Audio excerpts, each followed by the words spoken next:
Good evening, ladies and gentlemen. I call this meeting to order at 6:32 p.m. And good evening to all, and welcome to our fourth Customer Advisory Committee meeting. Just so you know, Chairman Moser is wanting to see how well the Vice Chair does, and so she's making me do it tonight.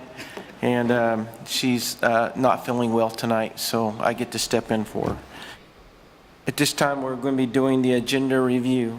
Great to be with you again. Laura Mason-Smith, your facilitator. So tonight is going to be an exciting meeting. Tonight builds on everything that you've done up until now. And so let's take a look at the agenda just to get a sense of what we're doing. After we hear any public comment and approve the minutes, we'll be going and looking at the spending options. So that's something that you looked at last week, so it will be a refresher and some additional information. Then we'll be looking at funding options. And so some of the information that you covered last week, or last meeting, and also other assumptions. So you'll have a good foundation in spending and funding, and then you get to look at all the alternatives. So these are the various combinations of both. And tonight, the idea is that you walk away from tonight with all the information that you need to be able to think and ponder, and then come back in 3 weeks and narrow these down to your top 2 or 3. So that's, but tonight is laying all that foundation. So I will turn it back over to our Vice Chair, and he will continue with the agenda. At this time, we'll open to public comment period for items that do not appear on the agenda. Members of the public may make comments for up to 3 minutes on any item that does not appear on the agenda. Do we have any public comments at this time? It appears that, as far as I can see, we do not have any public comments at this time. So at this point then, we will close the public comment period. Moving on to the next item on the agenda. We have the approval of the meeting number 3 summary from December 11th, 2018, including members' questions and district answers. And so I'll give a chance for everybody to take a look at those for just a moment.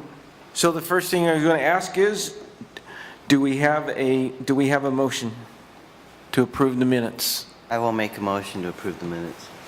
Do we have a second? Second. We have multiple seconds, all right. Okay. All in favor state A. Aye. All of those opposed say nay. Right, it appears that the motion has carried. So it seems like everybody was on pretty much on the A. So at this time, the motion carries, and I'd like to ask Laura Mason-Smith to set the stage for tonight's discussion. Great, thank you.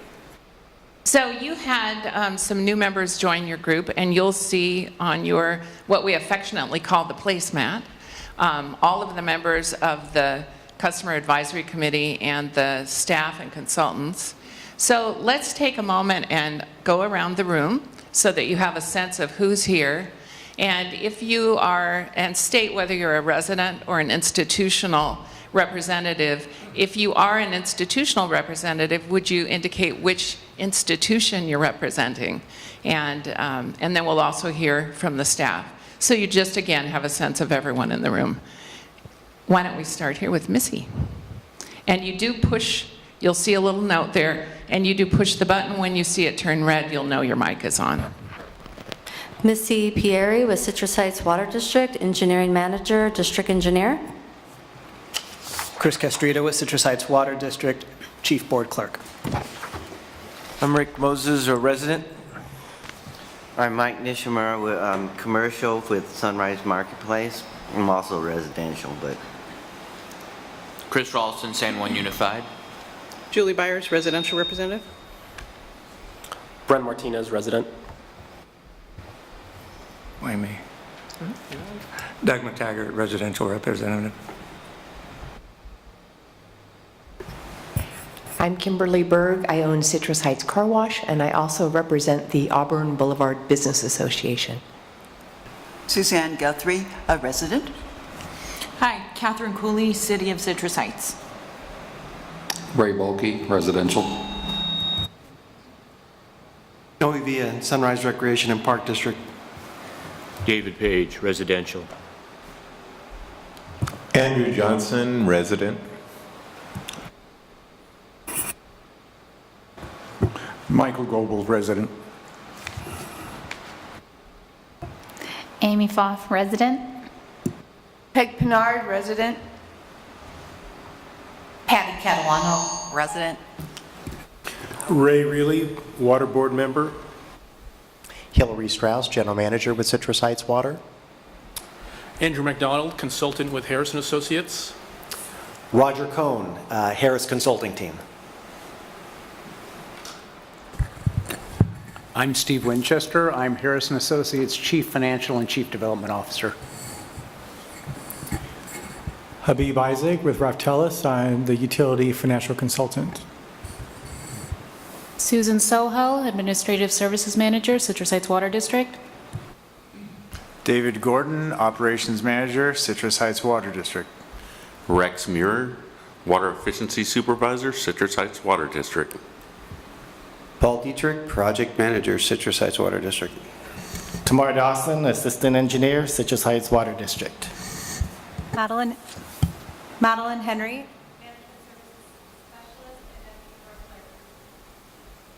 So you will note that we have two screens, and the screen to this side is quite clear. This one is readable but less clear, and luckily we also have handouts for all of you. So you'll see those behind your agenda. So everything that will appear on the screens is a handout. If any of you on this side of the table would prefer to bring your chair around to the middle so that you can look at that screen, feel free to do so. And we'll turn it over to Missy Pieri. All right, thank you all. So welcome to meeting number 4 of the Project 2030 study. Hopefully everyone can hear me okay.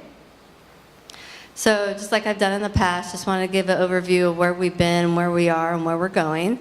So you've seen this slide before, and we're at workshop number 4. And where we've been, as you can see, is highlighted in the orange. We've done a number of tasks, which we've discussed in the previous CAC meetings. But really tonight and the next meeting or two is really what we're here tonight and the next couple of meetings to talk about is looking at all the spending and funding alternatives. And ultimately, you know, we're presenting you with 21 alternatives, spending and funding alternatives tonight, and the goal is to narrow those alternatives down to ultimately 2 or 3, which will then be market researched. So then where we're going is, like I said, we'll be doing the market research, and then based on these preferred alternative, we'll do an implementation plan and present that to the board of directors. So tonight we'll have Harris and Associates present the spending options, and then we'll also have Raftelis. They'll be speaking on all the funding options and then looking at all those 21 different alternatives. So we will be going through each one in more detail. You did receive those in the technical memo last week, and what we're presenting tonight is a reiteration of that, and hopefully we'll make it a little clearer for you all if you had any questions regarding that. So the gray items are tasks that we've already completed, and then the middle blue item, the funding strategy and rate analysis, is really what we're doing tonight. And then moving forward are the other 2 items, the water main replacement phasing plan and then the implementation plan. So with that, I'd like to pass it over to Harris, and they'll be going over the spending overview and options. Thank you, Missy. And yeah, so to start us off here, we're going to do a little bit of a recap as far as some of the information that we presented before. And we're not going to go through all of it here just in the interest of time. We really kind of want to focus on some of the new material. But this is a slide that we presented last time and really sort of talking about what's different and kind of this risk-based approach that we're talking about taking here moving forward. And so, as I mentioned, you know, there's short-term planning, there's long-term planning, and really what we're focusing on here tonight is the long-term planning aspect of things and what some of the key risk factors are. So with that, some of you may, hopefully you all remember this. This is all of the different factors that we lumped into either likelihood of failure or consequence of failure, and we're not going to go through all of these here tonight either. The one we're really going to focus on here tonight is the LOF number 1, the pipe age survival probability, which previously we had given, the highest weighting factor in all the analysis that we had done before. And there's a reason for that, but so that is really going to be the focus of what we're doing here this evening. And so it also, I think, helps to remind ourselves what it is when we're talking about the likelihood of failure. What is it that we're talking about? And so the definition that we're using here that we had presented before, likelihood that a pipe won't experience a failure. And a failure in this case means that it can be, a failure is obviously that the pipe breaks and that there's a release of water, but in these pipes can be repaired and put back into service. And so that's something important to keep in mind. I think as we had said in our presentation last time, failure does not mean that the pipe has come to the complete end of its life. It just means that it's more likely to experience some sort of a breakage or a failure that needs to be repaired. This is also a slide that we presented before, and talking about benchmarks. This actually goes back, I think, several workshops. And these were several key benchmarks here that we sort of laid out in front of everybody here to say, how is it that we're going to measure how the district is doing here going into the future? And so we had mains replaced, water loss, and breaks and leaks. What we're going to be doing here tonight is really sort of introducing this idea of pipe survival probability as another benchmark. And one of the things we hope you'll take away tonight is that these two factors here, the mains replaced as far as the percent per year, the pace at which they're replaced, and the pipe survival probability, they're really related. And you'll see that in some of the technical information that we'll be presenting here. Also wanted to remind everybody in terms of the total costs that we presented last time. Then that sort of serves as the total replacement cost for the entire system here. And for the entire system being 250 miles of distribution mains and transmission mains, that the total replacement cost is approximately $540 million. It's a large number. It's a very large number. And what that number also includes, though, is some of the soft costs, so the engineering, management, and permitting. So when we talk about these replacement costs, keep in mind that that is a project cost, not just the construction cost, but it's an all-encompassing project cost. A couple of assumptions then, just to kind of bring and remind everybody. The costs that we're presenting are all expressed in terms of today's dollars. Essentially, I know it's 2019, but essentially 2018 dollars. And why that's important, and the funding analysis will take a little bit different approach, because that's kind of how funding guys view the world, because funding looks at as costs inflate over time, and we do too from a planning standpoint, but when we're doing this in terms of spending options, it helps, I think, sort of equalize the playing field to look at everything in terms of today's dollars. So that's sort of a common way that we're presenting that. All of the costs are basically reflect 50-year spending plans, so basically from the year 2030 to 2080. And we're presenting this as sort of a comparison to what we're calling the baseline spending that the district currently spends $2 million a year on capital improvements for main replacement. So you'll see that as sort of a definition as being sort of the baseline case compared to all of the other options that we're presenting here. So there's your answer right there. Everybody, I don't think I have to talk any further. Actually, I will. So the answer may lie in there somewhere, but we will walk through this here a little bit more. So what these graphs and curves are a series of survival probability curves.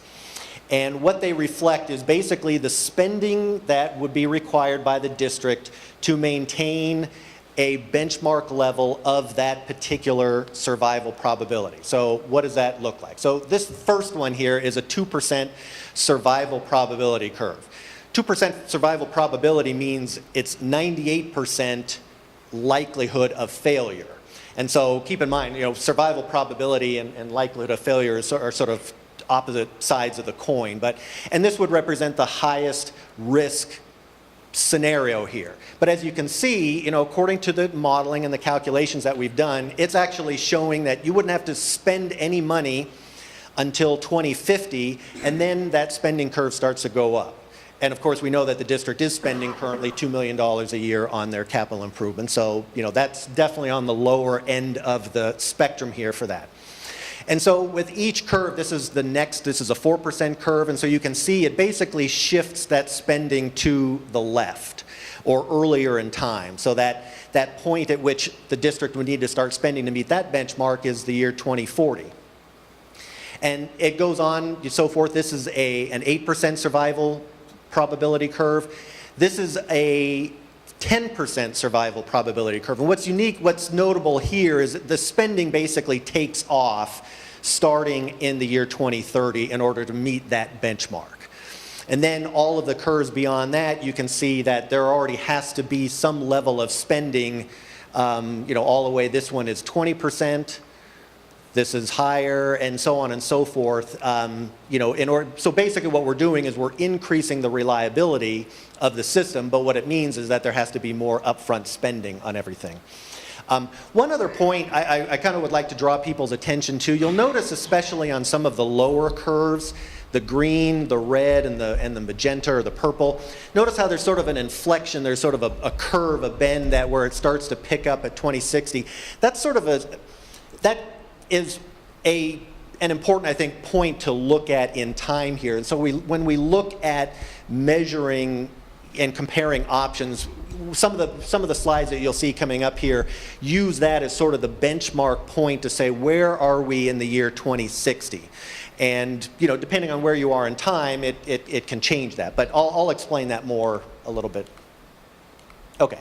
And of course, that's baseline right there. So baseline would be basically spending between now, 2020 and the year 2030 would be spending $20 million or $2 million a year. So that would put you at that point in the curve. So next what I wanted to do is just kind of break down a couple of these curves here, just so you can kind of see it's a little different way of looking at it. I'm going to start with the 8% survival curve that you see that I've kind of circled right there. So the solid yellow line is the 8% survival probability cumulative spending. So that shows, for each year going all the way up to the year 2080, the total amount of spending on a by-decade basis.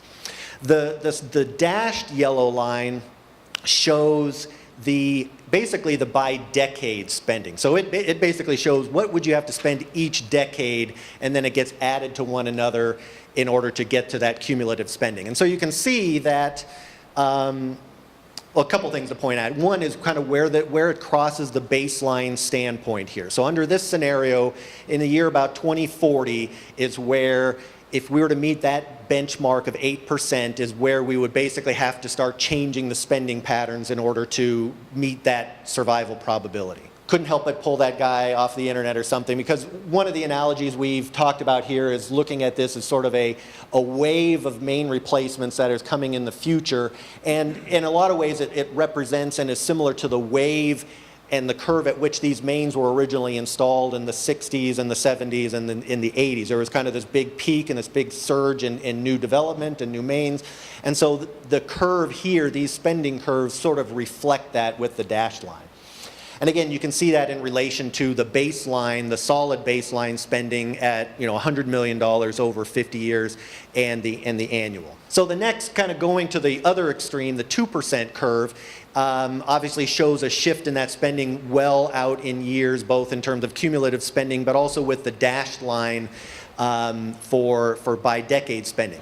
And so you can see the crossover point with baseline actually occurs in 2060. So we're just sort of putting that cost off until the future. And again, we don't really start surfing on that wave of main replacements until, starting in the year 2060 through 2070. And one thing to note there too is that the spending is continuing to rise going into, towards the end of the planning period of 2080. Last one I'll talk about here is the 15% survival probability curve. This now shifts it to the other direction, so a more reliable or a higher reliability level, so 15%.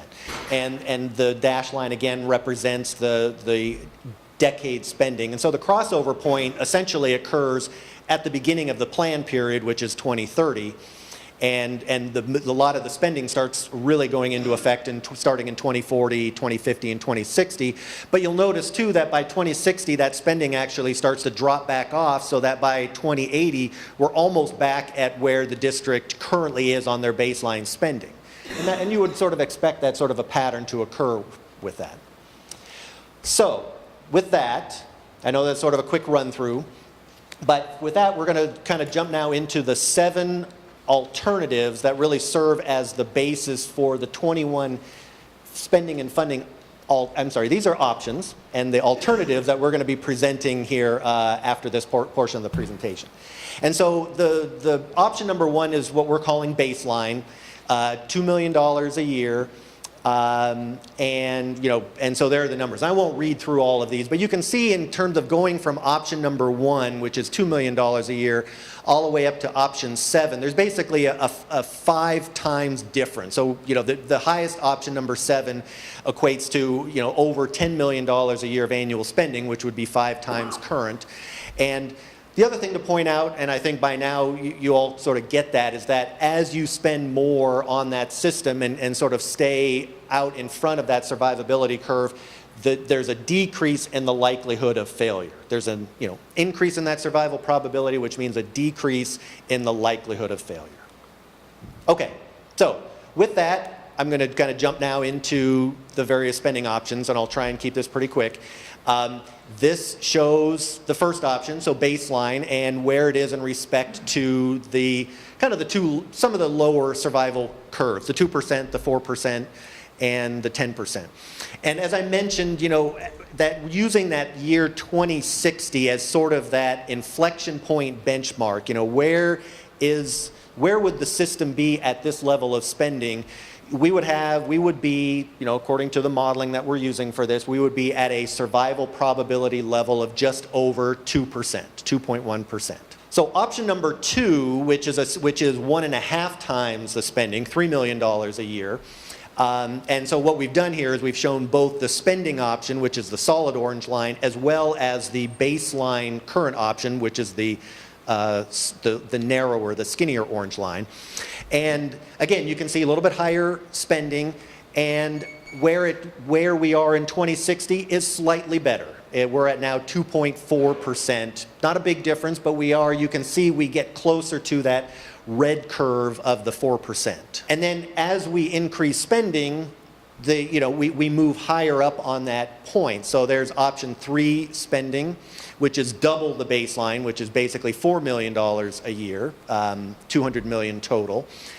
And the survival percentage in the year 2060 is now almost 4%. And now, and so the next level, now we start to get into some of those numbers that are, it's a little bit more, a little bit less than sort of an even multiple here of spending. So this one, and I have to look over here. So this is $320 million over 50 years, or $6.4 million a year. And there again, you can see, so even though, like in this case here, in the year 2080, we're showing it basically touching the 2% survival line. But if we look at it from 2060, actually we're at 6.4%. So, I think that's a meaningful comparison here as we're looking at these various options. Option 5 is the 390 or the 7.8 million a year option. And there you can see, in fact, for the first 20 years, starting from 2030 to 2050, we're actually hugging right along the 10% line at that point. And it's only beyond there that, again, kind of the nature of these curves, we starts to diverge a little bit. But we're still at 7.3 survival probability here in the year 2060. Option 6 is the 480 or the $9.6 million a year option. And there you can see that in the year 2080, we're actually right at about the 10% point. And again, that you can sort of see that by the nature of the curve, it's a little bit different. But in the year 2060, we're at 8.2% survival probability at that point. And the very last one here, option 7, in 2080, we're almost at 20%. And in the year 2060, which is again kind of our point of comparison there, we are at 8.6% survival probability. I know as sort of a quick run through on all of that, and that's what the Q&A session is for after that, but with that, I'm actually going to turn it over to Habib Isaac, and he will present the funding overview portion of it. So thank you. Well, and before Habib starts, between these chunks of information, if you'd like to stretch or if you'd like to stand up, please do so. Feel free to do that so you don't have to just sit. And also, this is your opportunity on your handouts if you'd like to jot down any questions that you have so that when we get to the Q&A, your questions may actually get answered as other presentations take place. But if you'd like to jot down a question, these are good times in between. Great, thanks. All right, good evening. Habib Isaac. Last time I was here with this audience, we talked about the various things we have to consider when looking at a big project like this. And one of those is whether or not we're going to use debt and what are the advantages, disadvantages. And when I'm working with agencies, what we did last time was we looked at what are the things that I consider when talking to districts and agencies up and down the California of what to consider, what to think about, and went through that. I want to touch back on that again, and then we're going to go into taking all the information from what Roger presented, throw some more data points on there. If we get enough on there, then I could paint the Mona Lisa for you guys. So here we go. We got Funding 101, general funding examples, funding options that are the different mechanisms, instruments that we could use to fund this project 2030, and then also look at what are the alternatives when we take the spending and funding and put them together. So real quick, when we're looking at funding a project like this, we don't want to look at just the short term, we want to look at a long-term planning horizon. So this is going all the way out to the 2080 time period. It's a very macro level view on what's needed in terms of the district and the revenue for funding this type of project. But what we look at is not just the project itself, but we also look at all their expenses. What are their staffing costs? What is the cost of purchased water that they get from another agency? And we model what those increases are going to be. So then we're not just in this vacuum of only looking at this big capital project. As an example, purchased water just from one year to the next has gone up by around 9%. So these are real costs that are incurred that we also have to take into account. Besides that, we also look at other factors such as their existing baseline capital needs. This is another layer on top of that. And then their any type of debt that they have and making sure that they meet their covenants for the security of that debt. One other thing that is important is how are they doing in terms of their overall financial position? One thing I have to point out with working with many agencies is in terms of financial position and outlook of the district, they're in a very strong financial position right now. There's many agencies I work with where it's very dire and they have to increase rates or increase revenue just to make sure that they could meet certain revenue requirements. So we're doing really well from that standpoint. Here are some things that we consider when we're looking at a financial plan. We take all the revenues, and with utilities and enterprises, primary revenue is a revenue from user fees from your bills. There is no property tax base. That's very seldom. And even if you're a city that has a water department, that water department, the enterprise doesn't get property tax from the general fund. We also look at non-operating, which is usually not too much. And then we look at the expenses and the planned capital that I mentioned. And then we also look at the financial policies of the district. They have reserves in place. They have those established. And we make sure that those reserves are maintained and don't take a significant hit. And so we can continue to secure that financial strong position looking forward. And also we look at whether it makes sense to do debt or go pay as you go with this type of capital project. So one thing that we're going to look at is using those as instruments. And one other one is going to be, what if we start funding this project today? What if we have revenue increase so we can set aside dollars now that could pay dividends for us later on when the 2030 project starts? That will show how much of an impact that puts on reducing the total cost once you get to that project. One other thing that we're going to look at is showing you in general what is the overall needs throughout this planning period, and then show you on the near term in the next 10 years to 2030 when it starts, what does that mean in terms of dollars, in terms of what is the impact of taking all this data, all this revenue analysis, and then putting into what is the impact on a typical monthly bill. And we'll show you that information as well. But with all this information, this is what helps us build this long-term financial plan for the district to use moving forward. There's a couple graphs here, but I don't expect you to dive into this and understand every single graph. I'm just going to go through a couple components. I'm using this as a general example just to kind of get a sense of what I look at with district staff and others when looking at long-term financial planning. So on this top left corner here, this is basically the bars representing how much more revenue the agency needs compared to where they are today. This is a general example. This shows that in 18 and 19, this particular agency needed a 9% increase in their revenue, and then followed by 4%. So there's something coming online, they needed to increase the revenue, and then they can mitigate future increases moving forward. That dashed line that you see, that's making sure that their existing debt, that they have enough coverage. So those dashed line going across, we just want to make sure that dashed line is above this solid bar, which is the amount that they need over their debt to show that they have enough money in the bank to cover their debt payment. So when we do that, what we have down here below is their operating position. This is their operating expenses that it does not include capital expense. This is just their day-to-day ongoing daily expenses that we show. What we want to see here is that the revenue, which is this trend line, is over these bars and is generating more revenue than the expenses. And when that happens, then that extra revenue could go to capital projects and can make sure it funds reserves. When we focus on the capital projects, which is right here, this agency has capital projects that are 15 million, 11 million, 14 million, and then it goes down to 6 million. So it's very common for an agency that is a utility that there could be certain years where the capital needs spike and it's very intensive, and then you take care of a big project and it goes back down. And while we fund this, we want to make sure that when we have reserves, we want to make sure we're at a minimum amount for the specific characteristic of the agency. We want to make sure they have a certain amount of operating revenue in their coffers for the monthly expenses.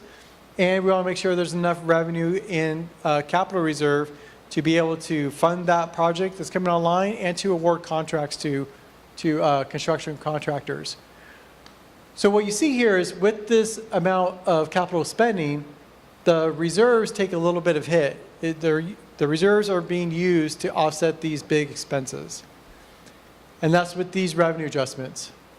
So let's say, for example, I'll give you another one, same agency, but they don't want 9% revenue adjustments. This is now showing what if we reduce the 2 years of 9% to 5%? What happens in that situation? Well, what happens in that situation, operating is still fine, but now to make sure that they're meeting their reserves, they have to cut their capital expense. That doesn't mean that capital expense went away. It just means they're deferring that to a later date or not addressing repair and replacement that needs to be addressed at this point in time. So that's the takeaway. If you're not going to generate that revenue, then something has to give. A lot of times capital is cut. And again, then you have to address it in future years. Let me show you another example. What if we want, I have this revenue adjustment reduced, projects eliminated or deferred.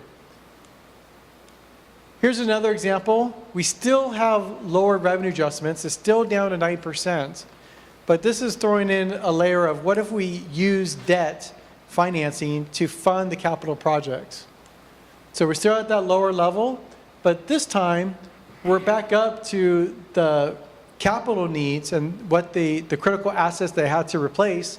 We now are replacing it, And what this green bar segment indicates is that now we're using bond proceeds in advance to fund that project. And then what happens is you then have a little bit more operating expense to make debt payments. But when you do that, you now also notice that you didn't have to give too much on your reserves. So you have lower revenue adjustments, which is where you wanted. You introduce debt to fund your capital needs at the level that you need because you have enough your operating expenses, you still have enough money to cover your operating expense with a little bit of debt added on, and you're able to achieve your reserves. So this is a general example of the things we look at to try to optimize what is the most viable option to the agency. As Roger mentioned, when we layered the spending levels and then the funding options, we came up with 21 alternatives. Some of these are not going to be the most viable, the most suitable, but it's going to give you a reference point of comparison to see the impact when we take away something or when we include a component such as pre-funding. So let's talk about the funding options. Here's a scenario. This could be spending option at the baseline, or it could be spending option at the $510 million for the project. And the primary funding options that we have available is we have pre-funding, which the way we categorize that is what do we start generating revenue today, starting in 2020, up through 2030, knowing that now we have money set aside that when we need the project cost increases, we can mitigate that increase with revenue already built up. Okay, so whenever you hear pre-funding, think, let's start building revenue today through 2030. Okay?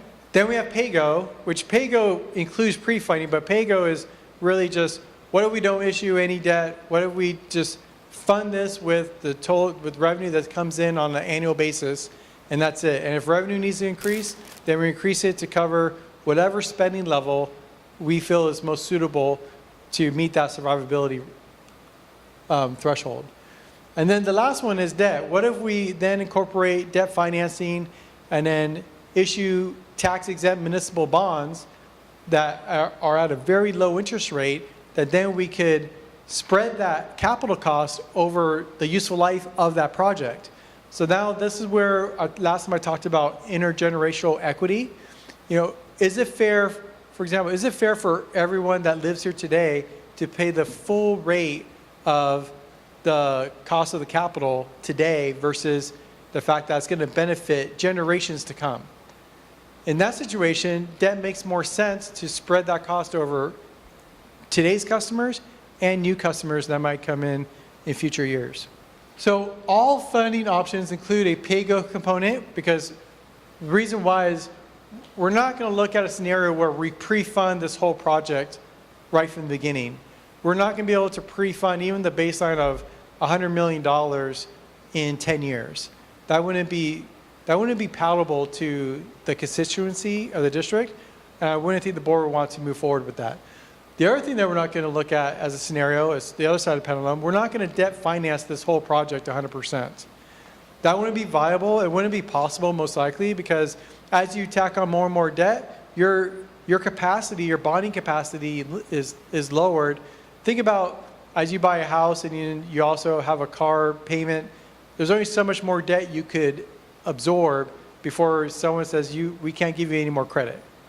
So 100% debt financing is not possible either.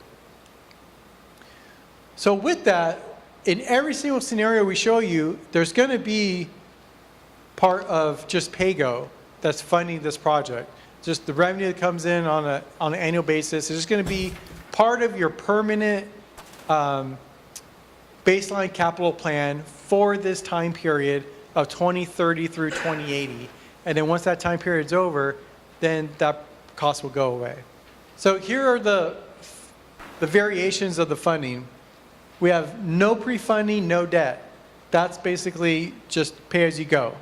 Another option we have is pay as you go, but let's go ahead and pre-fund in advance and benefit from putting dollars aside today. Then another option is, no, we don't want to pre-fund. We don't want to put money aside now because the project isn't started yet.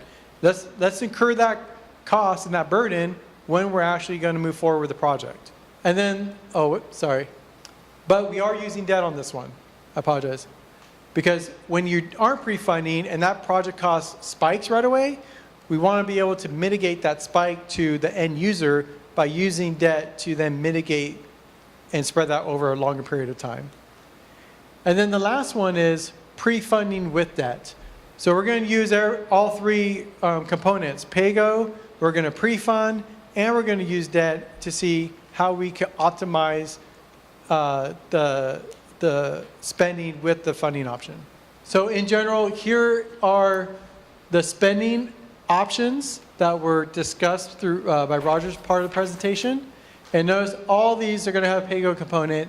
And then there's going to be different permutations by checking whether we're going to use pre-funding or debt or both. And that's what generates the 21 alternatives that we have. Let's go into those. Oh, yes.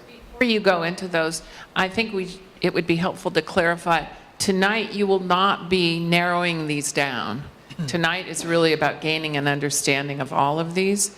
It will be at your next meeting in 3 weeks where you'll narrow it down to the top 4. And then another meeting following that where you narrow it down to your top 2 or 3, or that's the plan at this point. So just so you understand, this is just to really gain an understanding of these alternatives. Yeah, that's a good point. This is absorb, and you can review it afterwards, but even afterwards, before we, prior to the next meeting, you don't even need to have your 4 selected. At that next meeting, we're going to have activities and interaction, working with myself and staff to help you go through this again, but with determining which ones you want to eliminate.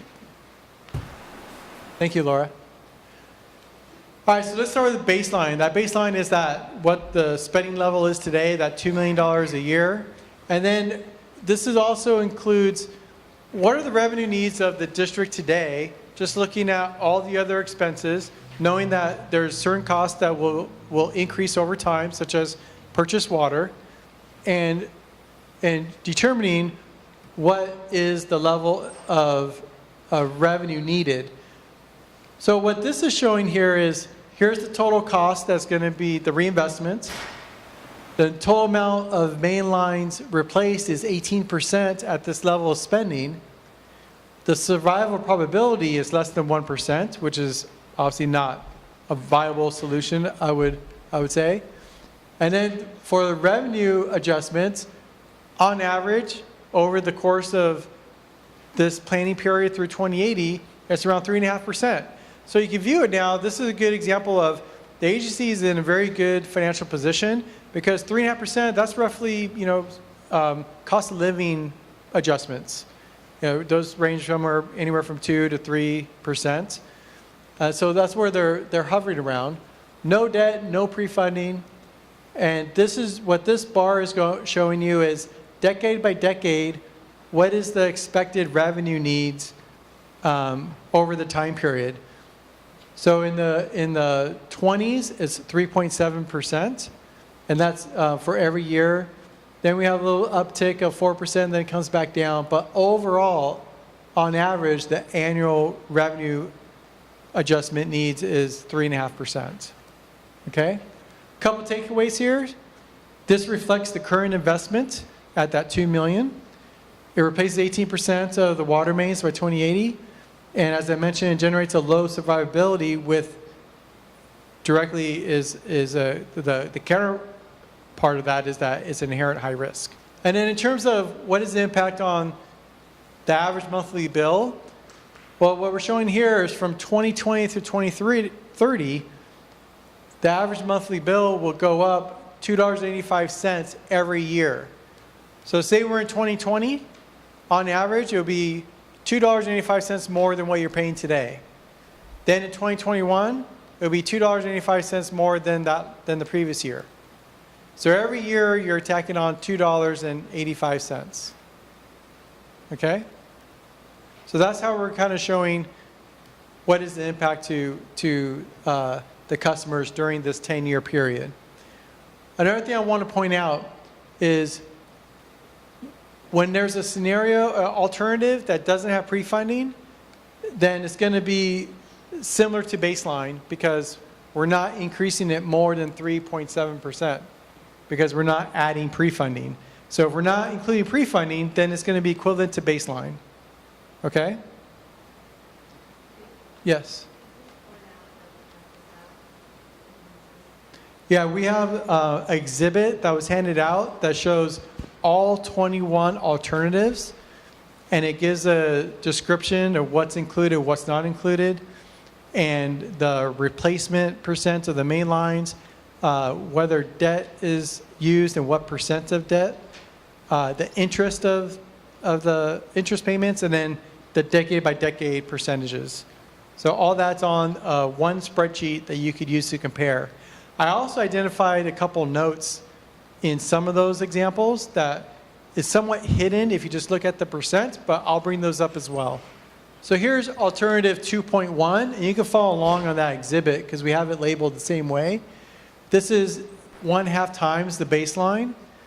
And when it's still at this level of spending, because of the revenue adjustments, there's not, I would view this as, I don't need to incorporate debt or incorporate in this example or in an example where I show pre-funding because it's essentially, it's $500,000 or it's $2 million, excuse me, it's $1 million more. So it's not a significant amount that we will see its big impact on customers. So on this one, what happens? We're at 150 million. The mainline replacement is 28%. Survival probability is now not less than 1%, it's at 1%. And the annual revenue adjustment is now at 3.7. There's no debt and no pre-funding. So it went up just a hair, not too much. So this kind of shows you the sensitivity of how much revenue you could generate with just a slight difference in the revenue adjustment. I like to call this kind of like the sensitive dependence on the variables. So here's a couple takeaways. There's no pre-funding requires higher revenue adjustments in 2030 to 2039. So that's why this goes up. Because the project cost increases at when we hit 2030, then, and we have no pre-funding, we have to ratchet up revenue right away to try to catch up with that new expense that we didn't have before. And then from that standpoint, then it could go back down because we ramped it up pretty quick. Now we got to recalibrate and make it come back down after we get to the level we need. It generates 28% replacement, and I already told you survivability rate is still pretty low. On this next one, we have the same spending level, but now we introduce pre-funding. And what that does is that we have a higher amount than the 3.7 in the first decade, but then it mitigated what's needed in the second decade. This was up over 5%, and now it's at 4.2. Overall, the annual revenue adjustment went down. So again, the previous option was at 3.7. Now this is at 3.6, just by deciding that we're going to start putting money aside today instead of waiting until 2030. And it mitigates that increase. And now because we have pre-funding at an amount that is more than the baseline, I then want to show what does that 4% over that decade mean in terms of your monthly impact. And what that does, instead of being 285, ends up being 315. So for a 30 cents difference, you see a pretty significant ability to really increase the amount of spending that you're able to achieve. Here's 3.1. This is now a new spending level. This is now at 200 million instead of the 100 million. Now we're replacing, go ahead. Can I interrupt real quick? The spreadsheet that was given, the numbers are off slightly. I don't know if you've noticed that, but it starts with each option or scenario or alternative, it says 2.0. And I think we switched that, along the revisions, and I think it's really 2.1. So now that you have that, you can maybe clarify. Yeah, absolutely. So if you're looking at the cross-reference with the exhibit, the one I'm on right now of the 3.1, 200 million, one way to view this best is by the puzzle pieces. The puzzle pieces show there's no pre-funding and no debt. So that would be 3.1, no pre-funding, no debt. And with that, well, again, the one thing that, the main takeaway on this, if there's no pre-funding, then you're going to see a spike when the project starts. I would say that's probably the major takeaway, because you're not looking at mitigating that, and then you have the spike in your spending level. When we do that, then the annual revenue adjustment over the full planning period is 3.6%. But as I mentioned, we do gain quite a bit in terms of the mainline replacement percentage. Some takeaways as well, and this is one of the examples where it's somewhat hidden. In 3.1 on the exhibit, there's notes in the middle of the spreadsheet that says 3 years at 9%. So even though the average over this decade is 5.3, I wanted to point out, which is hidden, is that there's 3 years at 9%, 2030, 2031, 2032. After that, it then goes down where the average ends up being 5. But I think that's important to understand, that you have to ratchet up revenue to be able to catch up with what the spending level is in the few years that you have. Now, if we look at that same spending level, 3.0, we now use pre-funding, and with pre-funding, we're able to mitigate that middle decade again of 2030 to 2039. Again, the first 10 years of the project. And when we do that, now I want to go back to what is the monthly impact on customers on average. And what it is, it goes from 285, which is baseline, to 350. Let me go to the next one. This is alternative 4.1. So again, looking at the puzzle piece, this is no pre-funding, no debt. So on the exhibit, this is 4.3, no pre-funding, no debt. And again, what we see here is an increase in 2030, and I have a note as well that even though it's an average of 6.8, in that first year, we have to increase revenue by 50% because of the spending level getting up to 320 million for the time duration. What we gain, though, from this approach is 59% mainline replacement. The survival probability increases, and the revenue adjustment over this planning period is 4%. But obviously, we don't want to be in a situation where we have to increase revenue by 50%. So this is where it's very valuable to incorporate pre-funding, and then now we're going to get in these spending levels that we want to also look at incorporating debt and bond proceeds to mitigate the impacts. When we look at this next one, which is 4.2 on here, but this is the one with pre-funding. This is 4.2 pre-funding, no debt at 320. This is one actually matches the alternative number. With this, the spending levels and the replacement's the same. We then are able to mitigate the annual average revenue adjustment down from that 4%. And that's primarily because we're putting money aside in this first 10 years of the 2020 through 2029 to then mitigate that impact. It also eliminates that significant increase of that 50%. That's now gone. It no longer exists. And when we do this, I also want to show you what is the monthly impact. So now it goes up to $4.20. So again, from looking at this from the monthly impact, the baseline was $2.85, and now we're at $4.20. So we're around $1.40, and then from that adjustment of $1.40, we're able to get up to a spending level for the project of $320 million. So it's very sensitive on what you're able to achieve. Also, one thing on here is it's 100% pay-go, but also are showing you how much is generated in pre-funding leading up to 2030. So with this pre-funding that you're doing above baseline, you're generating $17 million that is being set aside to put towards the project once it comes online. You already have $17 million in your coffers to offset this $320 million. The next one is, let's eliminate pre-funding, but now let's see what happens if we just include debt to mitigate the revenue adjustments. When we do that, we're still at 3.6%, which is nice, but what happens, it's almost no different as not having debt, is we still have a pretty significant increase in 2030 because we're keeping this constant.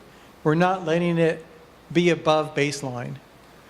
And when that happens, then we are going to still see increase during this decade.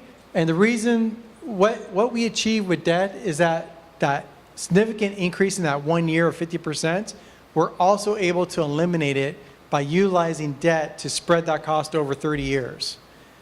So that's pretty much the only thing we really gain when we use debt but not use pre-funding. We still eliminate it, but what we don't eliminate is increasing the revenue for those first 10 years to catch up to where we need to be. Another thing I want to point out is how much debt are we issuing in this example? We're doing 8% of the project 2030 is going to be debt financed, and still 92% of it is pay as you go. What that means in terms of interest is you're adding $78 million over the duration of the project and the debt on interest. That's going to be pretty much, you can view that as being almost added to your capital cost. So now this $320 million project now includes $78 million more for interest that's going to be paid over the 30 years. And then with the 320, you're able to replace the 59%. Okay, this is the first one where now we're having both incorporated. We're including everything. We're including pre-funding, we have the pay-and-go component, and we're including debt. So what happens with this is we're able to adjust revenue in the early years to mitigate what's happening when the project starts. We also eliminate those significant spikes when pre-funding and debt was not included. And what you see here is with that 5%, we're generating $16 million in money set aside before the project starts. We're funding 95% of it on a pay-as-go basis. We're only issuing 5%. And the reason why this is a little bit different, like one might ask, why are we doing 5% debt where the last example was 8%? The reason why is because we're using debt just to mitigate cash flow impacts and any revenue gaps that we need to fill. And the reason why we could do less debt is because of this pre-funding. We're building revenue in advance that once we get to the project and we have 16 million available, we don't need to issue as much debt just to mitigate that increase. Revenue is built up enough that it's already caught up. So now we are able to issue a little bit less debt, just enough where we need to plug holes. Again, we're trying to optimize it, and we're not trying to issue more debt than what we need. So with this example, I showed you last one, there was $82 million or $78 million added to the project. With that reduction in debt, 30 million of interest is reduced. That'd be tacked on to the project cost. Also, revenue needs in the first 10 years of the project, reduced by the pre-funding. There's no significant revenue spikes in any specific year. We don't have to worry about spiking revenue up. And then interest on the bonds adds 48 million to the project. And we have all this while achieving 59% mainline replacement.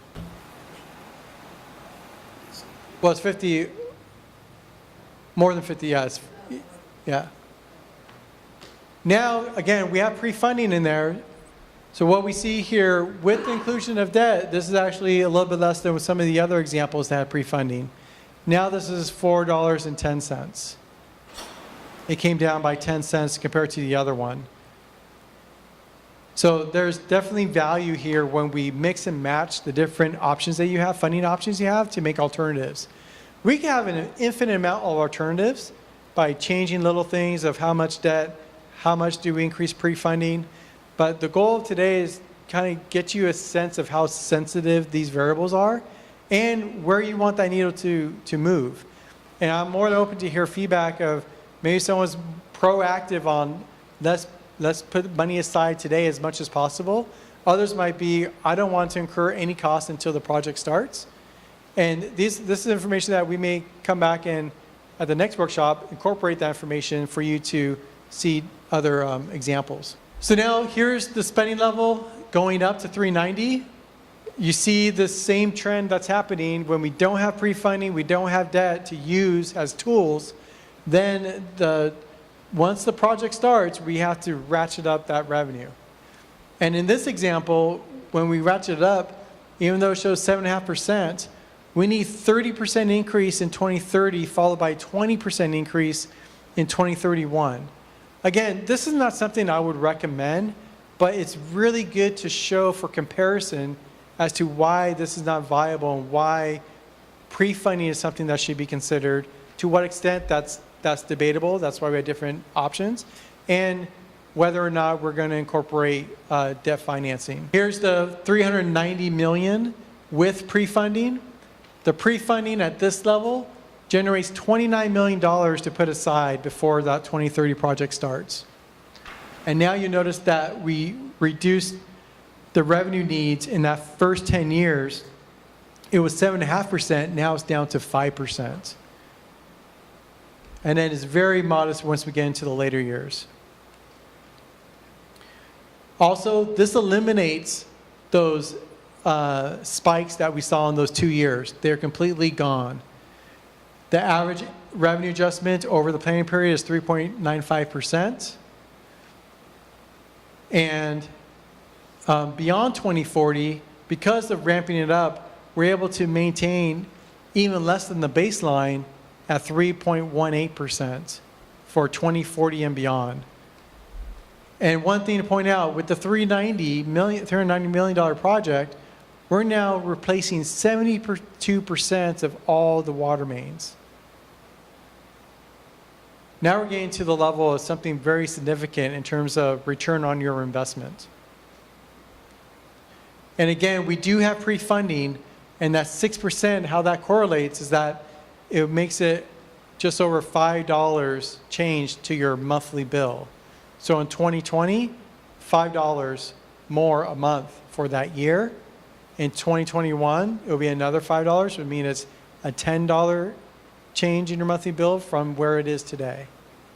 Okay, so we're just showing what you gain from using pre-funding. Here's debt without pre-funding.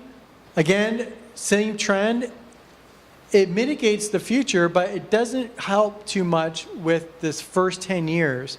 The only thing that debt does without pre-funding is that it eliminates the 1 or 2 or 3 years of spikes. So that's the only thing it's really doing to help out. This is 10% debt finance, 90% pay-go, and then the interest you incur for that 10% of debt is $122 million that is added to your project cost. But it's spread over 2080 and beyond, depending on when those issues occur. Again, even though this sounds like a lot of money, the $122 million, because it's spread over even past 2080, it then still connects that intergenerational equity. Should the customers of today pay for most of it, or should you spread it over a longer period of time and incur some additional cost to the total project? Now we have all three, just like alternative 4.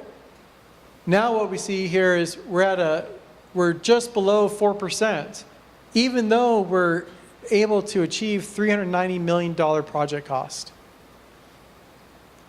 And with that, we're at 5.5% and at 5.2%. There's no spikes in any of the years. Again, the debt went down because we have pre-funding. All I need debt for is to plug holes where we have cash flow issues in a given year. So that's why I'm only using debt as needed. I'm not trying to issue a significant amount of debt when it's not needed. So then interest on the bonds only adds $48 million to the project. Yet we're still under 4% on an annual basis. And then in this scenario, it's less than that $5 because we introduced debt. We have both components. We're at $4.60, even though we're at a level of $390 million for the project. I can keep going this a little bit quicker now because we're seeing the same trend. With no pre-funding, no debt incorporated, we have this huge spike of 8.4%. We have 30% increases in 2030 and 2031. With $480 million, we're replacing almost 90% of all the water mains. And we're at an average annual rate over the planning period of 3.6. But again, I would not recommend this because of the significant spikes that we have to absorb. Now with pre-funding, I'm ramping this up a little bit more to bring this down. And now pre-funding is generating $44 million. It brings down the annual revenue adjustment to just over 4%.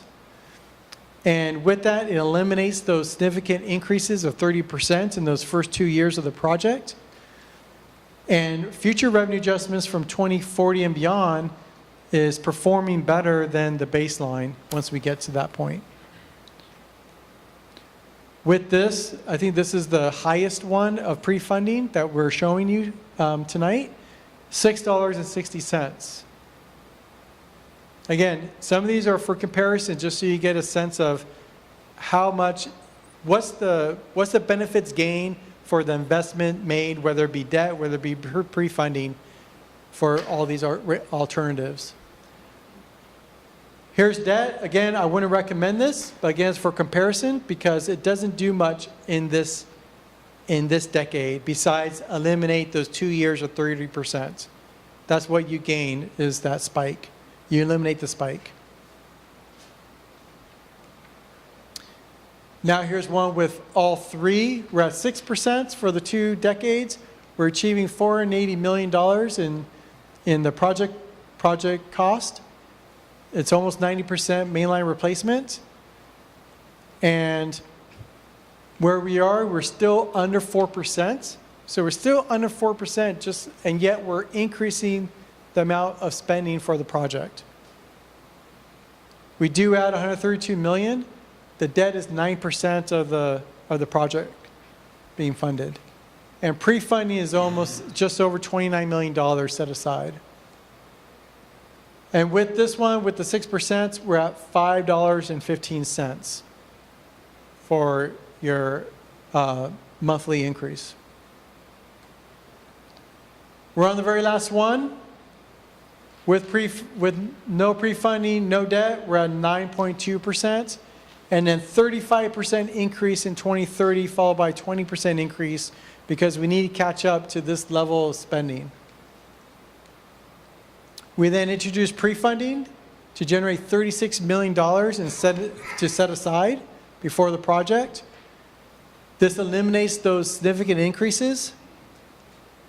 And one thing you can also view this as, it's definitely front-loading the cost in advance. So we're spending more upfront than in the later years.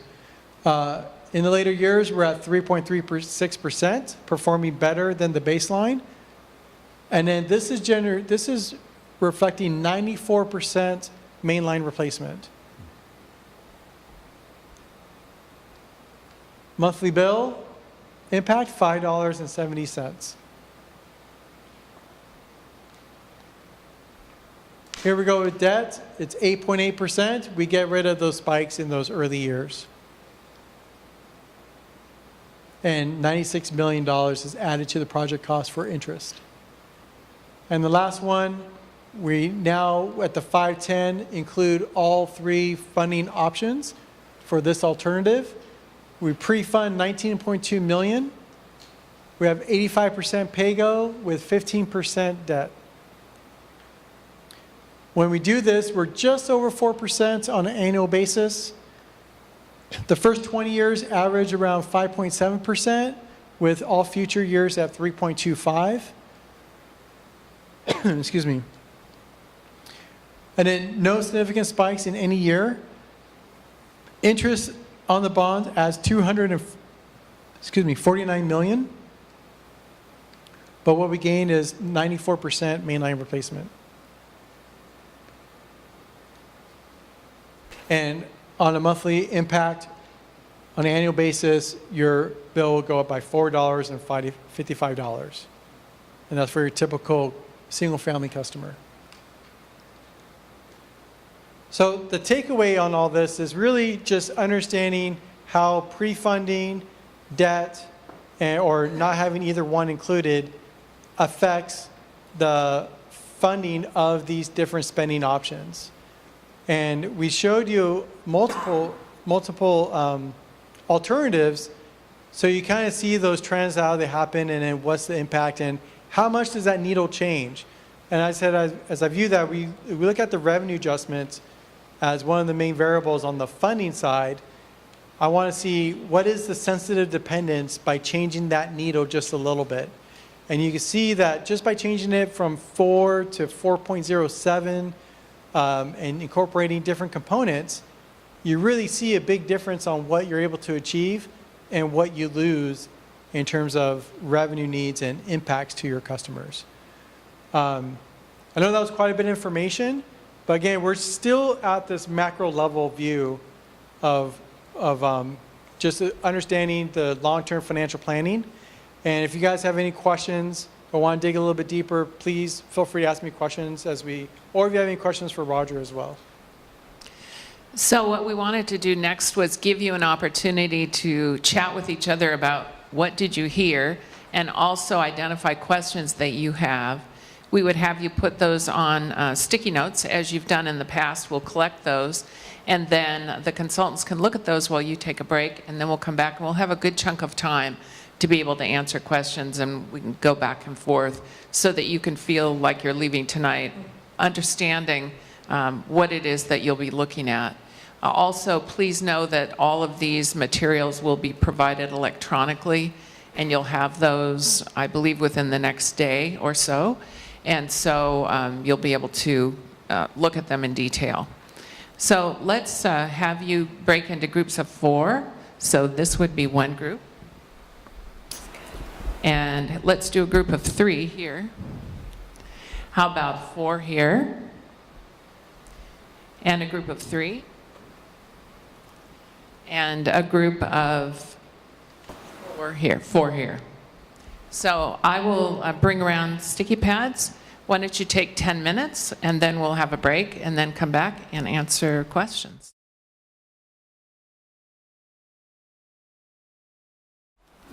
Okay, let's go and answer your questions.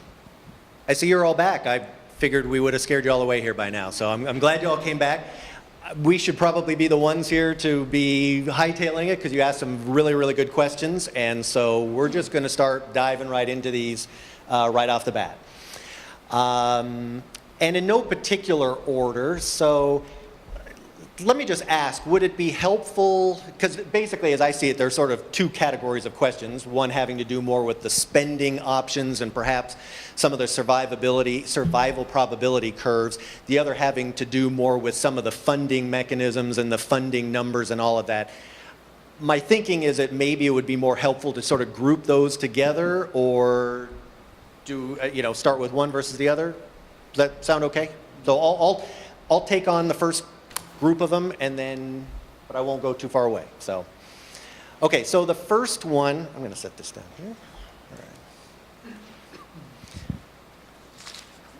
Okay, so the first one was not really part of the presentation tonight, but it was part of I think one of our very early presentations, and it's still a relevant question, and it's good to remind ourselves kind of what we're assuming here. The question was, what is the population expectation over 50 years? And going back to the very first technical memorandum that we produced, Tech Memo number 1, we had both population and water demand forecasts that were developed here that were going to serve as sort of the base, as sort of the underlying tool that we were going to be using for that. And I had to kind of think about this here for a second. At that time, when we were doing that, we actually did both the population projection and the water demand forecast through the year 2050. So that would essentially just be a 20-year period starting in 2030, or essentially a 30-year period starting today. Now, why did we do that? A couple reasons. There is a lot of variability in assumptions going into population projections, as well as water demand forecasting. And so, when we did the population projection, we used kind of regional SACOG, which is the Sacramento Area Council of Government projections, population projections, which I think the latest that we had were out through 2050. And then likewise on the water demand, we also factored in conservation and kind of made some estimates on that.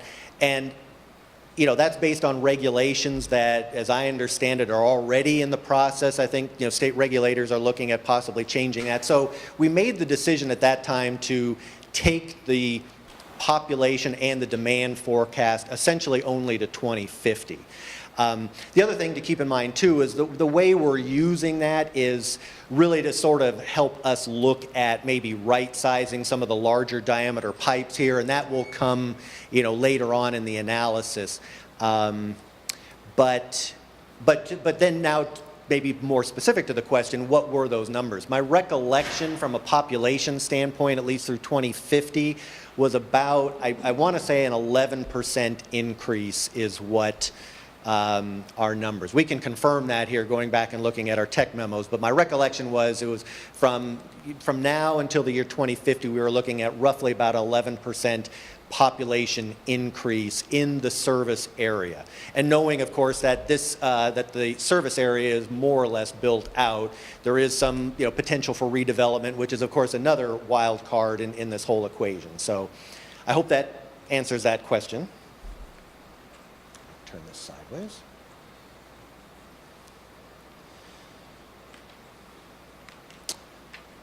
Okay, I think this is a good one.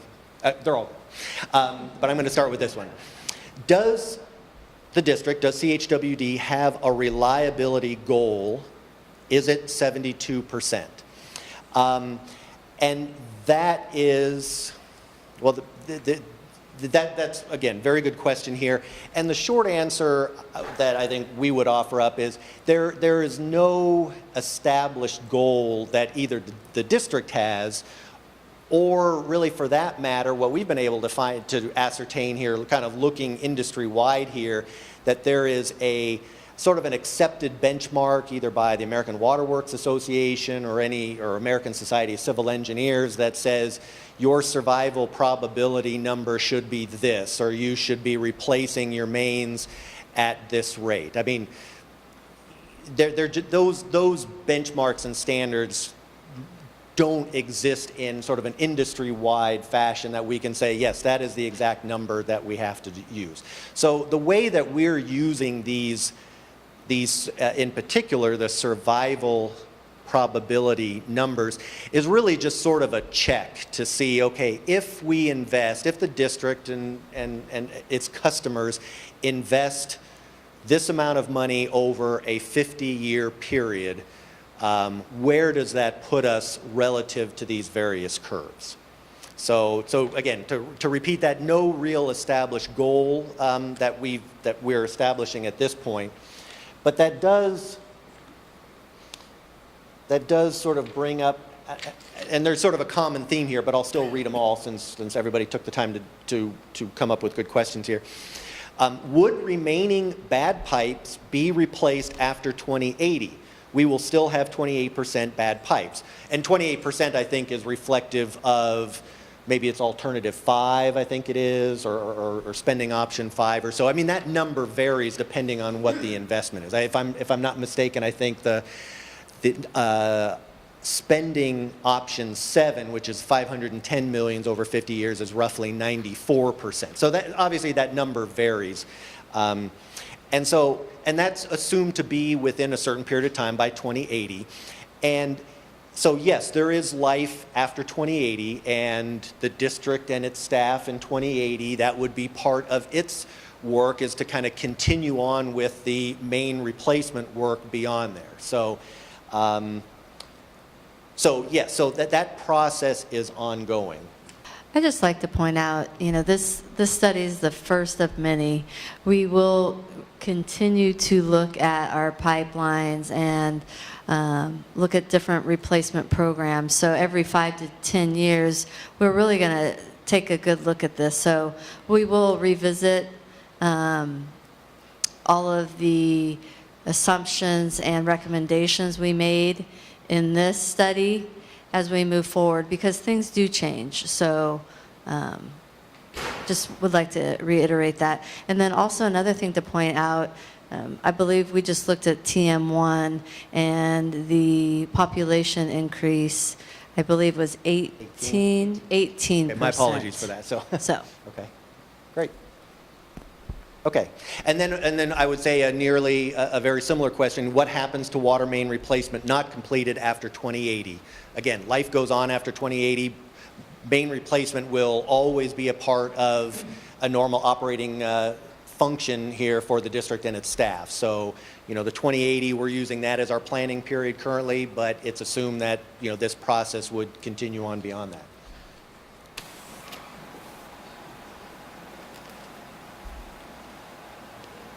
Oh, yeah, there was one other. Sorry. Oh, no. Oh, okay, yeah. Okay. All right, now, this is something so let me just read the question. Can the entire project be broken up into smaller scopes, which can have different funded, pre-fund debt options to better spread costs to specific expenses? The short answer is yes. We have, for the purposes of this presentation tonight, we haven't gone into that level of detail, because I think we would be probably looking at 100 spending alternatives, I bet, if we were to do all of that. So we have, for the time being, basically basically lumped everything together, as looking at the pipes. But And this is something that we will be taking into consideration here for the next meeting or the next meeting after that. But it is very possible to break that out into specific scopes. An example of that, and one thing that we had touched on briefly last meeting, was the distinction between transmission mains, which are the water mains that are 12 inches or larger than 12 inches, and distribution mains, which are the ones that run through everybody's neighborhoods, and they're 12 inches and smaller. Obviously, there are a lot more in terms of mileage. I want to say it's 15 miles or so of transmission mains, but they serve a key function, and they're large diameter and they're expensive to fix. And they tend to be older, probably by about a decade or so. And so it is possible then to break that up and look at it both from a survival probability, because we don't have to necessarily pick one or look at it just as one survival probability number for all pipes. We can break it down and look at what is the survival probability for transmission mains versus looking at it for distribution mains, and to come up with spending. That would be one way to break it up. There are, of course, numerous others, and I think that would be also very good feedback as we are carrying forward with that, is what are some ideas or instances that you might have to maybe further break that down. But like I say, the short answer is yes, those can be broken down. Okay. I'm going to turn it over to Habib now. Okay. Here we go. Could board members really be expected to vote for this constant increase without public outcry? That's the first question. I can't speak for the board, but what I could speak on is what I've seen in my experiences working with numerous water agencies and cities. And I would say that in my experiences, the one thing that I've seen many times over is when budgets are tight and revenues are try to stay as low as possible, what gets cut is capital expenses. And what I said earlier is that capital expenses, they don't go away. They just get kicked down the road, they get deferred. And then what happens is that that deferment then becomes higher risk that you're willing to take on. And if I'm talking to an agency when they want to do that, I would say your reserves need to increase for emergencies, because you're going to have breaks, you're going to have things that you're reacting to as opposed to being proactive.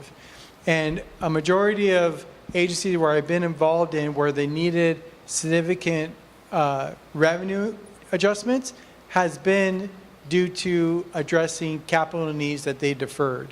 And agencies that are doing really well and tend to have very modest, low adjustments is those that are addressing their capital. So again, I can't really speak for the board, but I can just speak from experiences in relation to how different agencies address their capital needs. Next one is what is the rate increase, or I say maybe the monthly bill impact in dollars for the second decade, fiscal year 30 through 3039. So I did show you the first 10 years. I didn't show every single decade of what the monthly impact would be on bills. We could do so, but it would just be a lot of information, or I could do that on a one-on-one. Excuse me.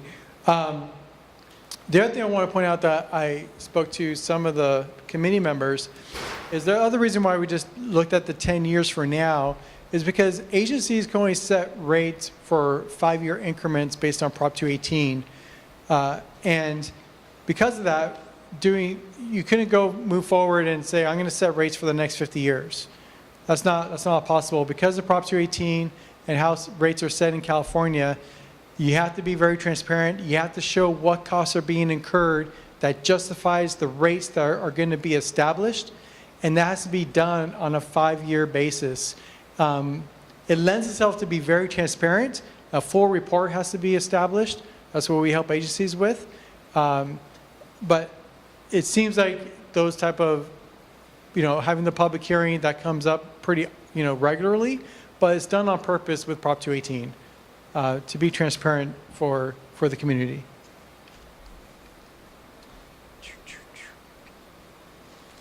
Next one is, what is the historical rate on bonds?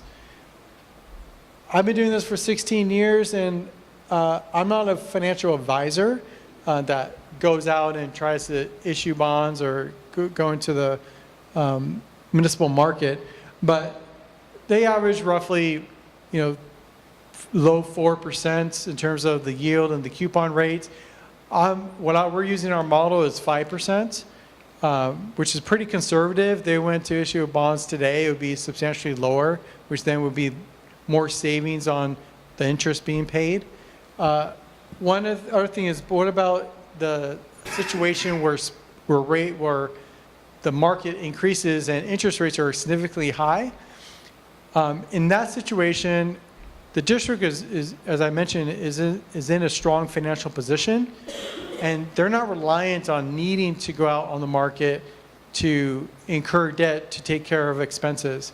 They don't need that. I would think that what would happen is they would just not issue any debt because they don't need to issue debt. There's other agencies that have to issue debt. That's the only option they have to keep up with their expenses. With this district, they're not in that situation. They're very healthy, very strong financially.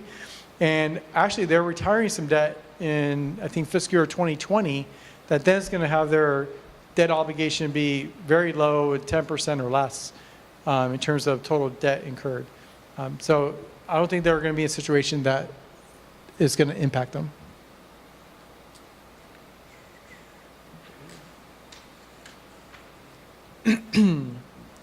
Are funding increases placed in general fund or reserves? So this is an enterprise fund.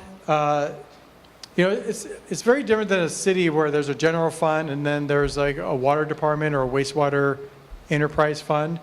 The water agency all they're doing is providing service related to water. And because of Prop 218, you can only generate revenue based on the costs incurred. So if it's not going to actual cost or expense, then it has to go to the reserves. And reserves are typically identified, established, and then there's targets that you want to meet. And those targets are spelled out in a report or the reserve policies of the district. And there could be multiple reserves. Operating reserve for the day-to-day liquid cash needed to cover expenses. There could be a capital reserve. Usually that's at least 1 year's worth of capital. You can have emergency reserve that's related to % of your asset value. And then you can have a rate stabilization reserve to make sure any type of expenses that spike up, whether it be purchased water costs from a wholesale agency or any type of drought that may cause revenue to lose revenue, that's another reserve that could be established. So when it comes to the general fund, yeah, it's in there to fund expenses, but then there's also reserves established that's very spelled out, identified with the policies of the district.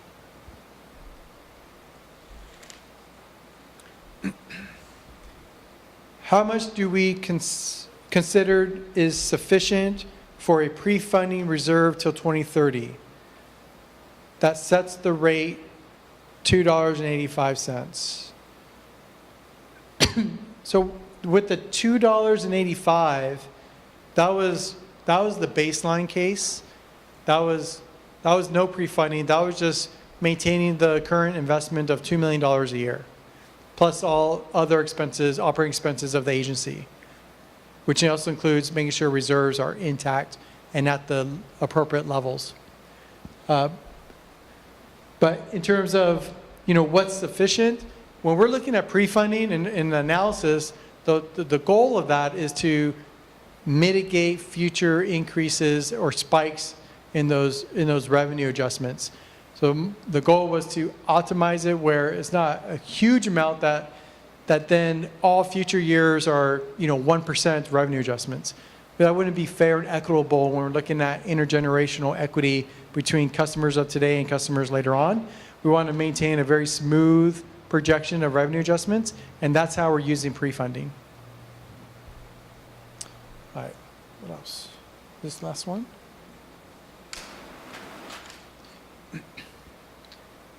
How is pre-fund rate calculated? I guess I kind of already answered that. We're using that as a means to, we're leveraging pre-funding. We're also leveraging debt to make sure we can smooth out the revenue adjustments as much as possible. So we're not in a situation in some of those other scenarios that may not be viable with the significant spikes or 1 decade where it's over 7% revenue adjustments year over year. That's how we're using pre-funding and how we're using debt, or the combination of the two. Habib, maybe I could have you give an example of that because I was overhearing the table where that came from. Could you give an example of, from one of the alternatives on how we calculate that specific pre-funding amount? Because on some of the options you would show that there was maybe a pre-funding amount of 15 million or so. Sure. And maybe you could walk through how that calculation occurs. Let's see here. Can you go one back as well? So this was one where we didn't have pre-funding. We have the spike of 6.8 in the first 10 years of the project. And then we have a 50% increase, which is hidden, which is why I wanted to call it out. I want to be as transparent as possible. So in my mind, that's what I'm trying to eliminate. I want to eliminate that 50%, and I want to bring down that percentage of the first 10 years, while at the same time, I don't cause the first 10 years starting in 2020 to be significantly more than the second 10 years or any of these.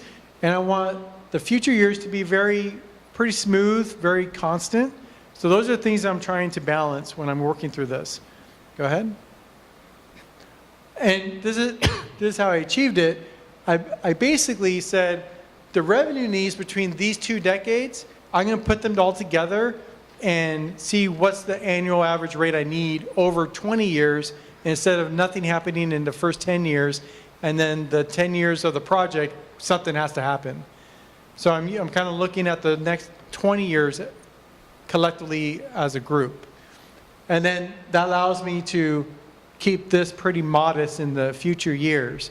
Then the way I calculate the 17.3 million, this is a byproduct of what I just determined.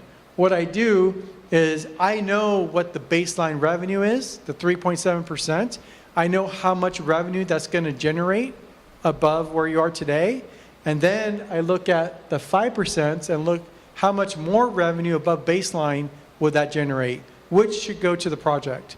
And that delta and that increment increase of revenue over those 10 years is how I come up with the $17 million. 1.4%, correct, over the 10 years, then generates 17.3 million to go towards the project. So if there was let's do another example. If there was pre-funding, I would inform the agency, give them advice that the goal is to set a separate account, another reserve that's maybe the Project 2030 pre-fund account, that every year funds should go into that account to get somewhere close to that 17.3 million. That'll be the ultimate goal. And then another layer, that is if we get into a point of doing rate design, we might say we want that to be a separate component on your bill. So then you could see what that amount is, whether it's on the fixed charge or on the variable charge. So very transparent, definitely ways of showing all this information to the customers that are, not represented here. Did that help explain, whoever asked that question? And Laura, I'm sorry. Is it all right? I don't know if we have time, but I wanted to maybe explain another key point here, which is sort of a follow-up to one of the earlier questions on the spending. And this is probably a perfect slide to explain. I think that's a great idea. Okay, all right. So, thank you, Habib. One of the, a couple of the questions had to do with, okay, well, what happens after 2080? What happens, those pipes that are remaining, what happens after that?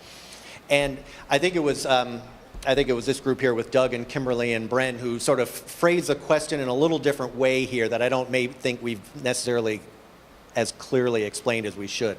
But using this as an example here. So with this option here, we're saying that 59% of the water mains are replaced, but our survival probability in 2080 is only 2.1. And so I think the question that came from this group, and it's probably in a lot of your people's minds, like, man, that is a terrible return on investment. And that's a terrible bang for the buck here. What are we talking about here? I think it's super critical to understand that the survivability number basically represents the worst pipe left in the system. And if I may use an analogy, because after water, probably my next favorite thing I like to use as analogy are cars. So let's pretend 4 years ago, you had your car and you bought 4 brand spanking new tires on your car that are rated for 80,000 miles. Their Michelins are the best. And then 1 year later, you get one of those nasty flats on the side that can't be repaired, so you have to buy a brand new tire. So you elect to buy a brand new Michelin tire. And the same thing happens in the second year, and then the same thing happens in the third year. So now you have 3 newer tires, but you still have that one tire, maybe in the rear back or something, that is still original to 4 years old. And let's say that the remaining tire life on that is 10,000 miles or so. When you look at it from a failure probability or from a survival probability, it's defined by that worst tire on your car. It's to say that the worst tire that you have has only 20,000 remaining miles, even though the other 3 tires are newer and they're going to be better. And that is essentially what this is. What this is saying that after replacing 59% of the pipes by the year 2080, the next worst pipe in the system will have a survival I should say the next best pipe, because it goes down from there, has a survival probability of 2.1%.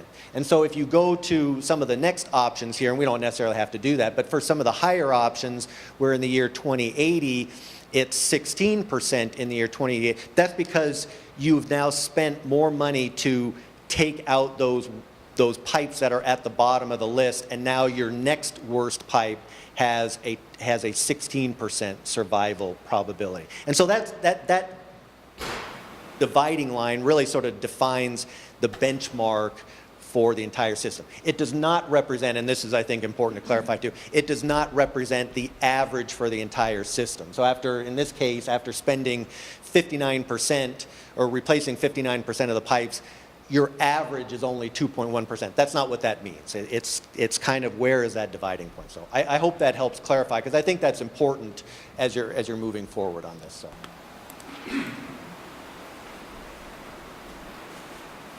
I think we have time for one more question. If there's one more question that hasn't been asked that you'd like to ask right now, you could throw that out. Otherwise, we definitely will come back to all of these at the next meeting. Yes, Doug? And would you speak into your mic?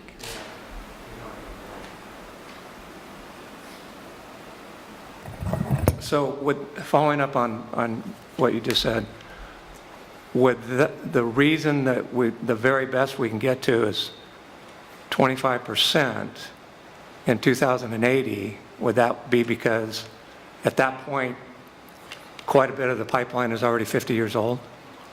That's absolutely right. That's the reason? As okay. Pipes that are replaced today and in 2030 and in 2040, first of all, you never start off at 100%. Statistically, that doesn't happen. You do start off at a very high percentage, maybe let's say 80%.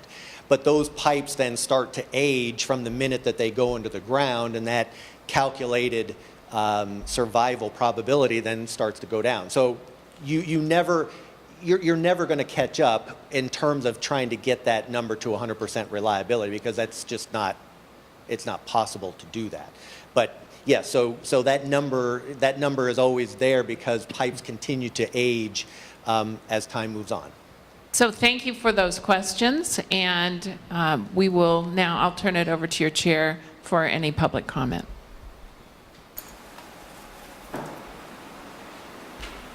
So we've had a lot of information brought to us today. I think if any information here, we've had so much that even Albert Einstein's hair would probably be standing up at this point in time. But I want to stress that if any of our committee members have questions on the alternatives introduced or want to get a better understanding of what was discussed, please contact the staff, connect with the staff. We're available to talk with you in person, over the phone, and via email. I know that. I've got to see them in their offices down there. And they have coffee too. Okay. All right. So do we have any speaker cards received from the public for comment at this item, on these items? Not at this time, no.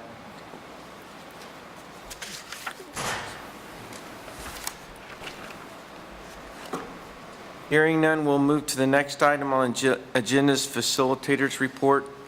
And Laura, would you like to read us in a review of the agenda topics from February 26th meeting? Yes. So our next meeting is in 3 weeks on February 26th. And at that point, you will all be reviewing these alternatives that you looked at tonight. You'll be reviewing the key considerations for spending and funding for those, and narrow those down to your top 2 to 3 alternatives. And there will be a very interactive process for you to do that. But again, to reiterate what your chair just said, be sure if you do have questions to contact the district.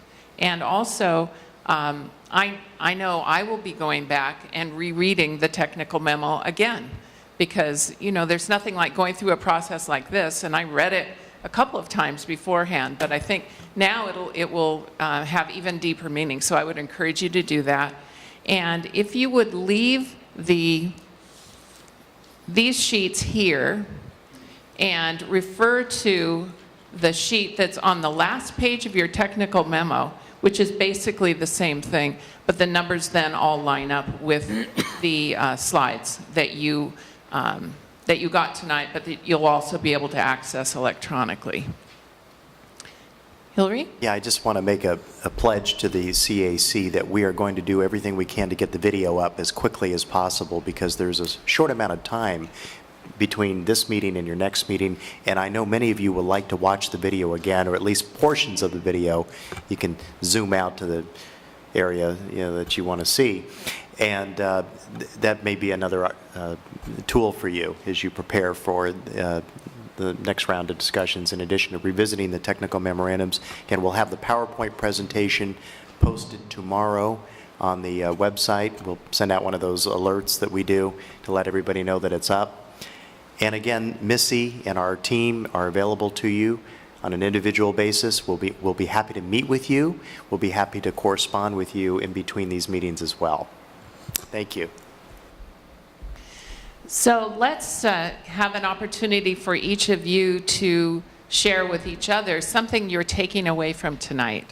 Any observation or comment, and then we will wrap it up. Oh, we have another, or a question, and we'll capture those too, so that we can get those answered between now and the next meeting. So yes. I really appreciate that the chart that's in the technical memo lines up with the slides, whereas this one we have received today does not. But the one from the technical memo is lacking the extra columns. Is it possible to have this larger chart, the new one that we got today, you know, fixed per se, or, you know, adjusted so that we can get the extra columns that were added on the one that we actually received and have that sent out?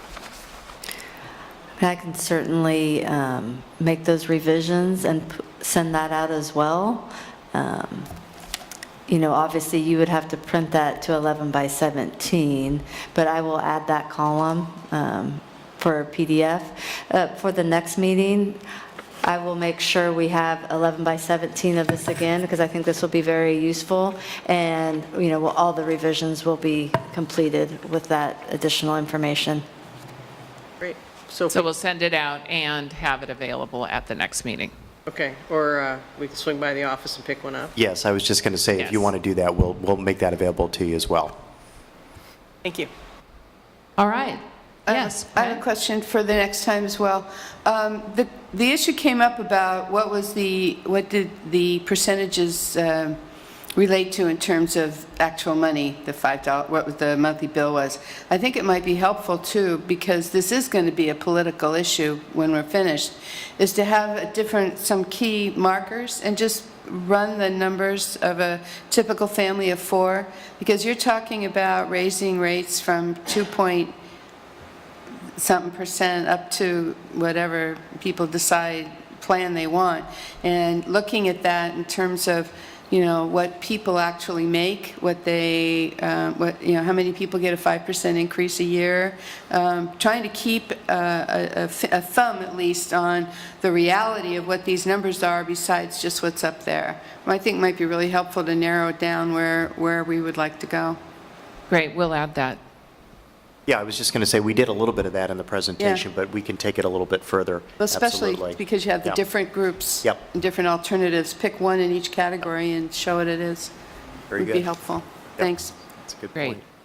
point. Let's keep going and go around, and so just any takeaways from tonight or any additional questions that you have, and I'll capture all of that. So, Director Reilly? And we'll go this way and let your chair close us out. I really appreciate everyone attending here tonight, and I look forward to hearing what the recommendations are of the CAC. I'm impressed, as usual, by the quality of the work and the presentations, and I look forward to your conclusions so that we can figure out what the best answer is for the people of the district.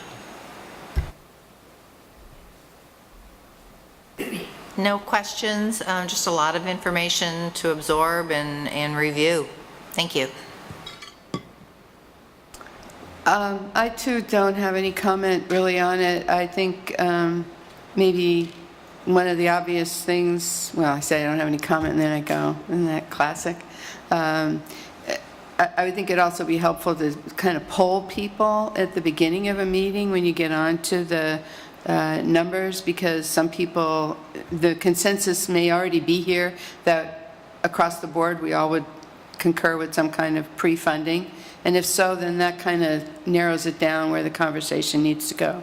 Or if everybody's against any debt financing, I was just thinking that maybe some poll taking a little bit would give you a sense of narrowing the discussion down, especially in eliminating the extremes, so that we won't waste time. It was nice to know what the outer alternatives were, but I doubt that we're probably going to be there, so maybe we can eliminate those as conversation items in order to focus on where we really want to go. Just a thought. So my takeaway is I won't probably be here on the 26th, and I'm really disappointed. So I'm hoping I'll be able to let Chris know what my preference is for the next, so maybe it'll count. Great information as usual, and I'm just really bummed that I probably won't be here at the next meeting. Well, I'm like most others. It's a lot to absorb and look at. I'm still trying to get the concept that we're developing a plan for spending and revenue, but I haven't heard anybody talk about which projects we're going to do and how we're going to get this pool of money, and then how are we going to spend it year by year? How does that relate to what we're doing here? That's it. I guess the takeaway maybe was mentioned last meeting, and it's more of a reminder of, as we went over this today, that the meter project is not incorporated into some of the monies here, or any of the monies here. And that was a takeaway for our table here, which is quite important to understand the overall context in which this increase will affect the ratepayers and future ratepayers. In the case of the meters, that's not included here, so that was a highlight we took away. Thanks. My takeaway is, first of all, absolutely the scope of our other project is not included in this, and that at some point, once we get this dialed in a little bit, that we can actually see the true, well, as much as true numbers can be, because every month it's X dollars a month for 10 years. Oh, well, then it's 20 years. That's a big number at the end of the day. And I know we can only do 5 years out because of the laws or whatever. So I think there's a lot of homework here. But I think to make it just a little more clear, because, you know, when it's only 99 cents a day, it's not only 99 cents a day. So we kind of have to dig into that a little bit. Thank you. My takeaway is just seeing the funding mechanism that's in place to take on a project of this magnitude. It's going to be very important to be transparent to the community, and I think you guys have done a great job in showing that. You know, even though the increases, that's going to be a tough sell, but it is very transparent. It's very easy to see.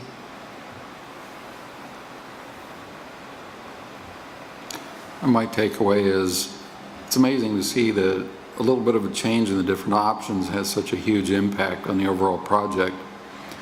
And I also like seeing the presentation where, in my mind, some of the options are basically throwaway for our decision, but great for information for comparison.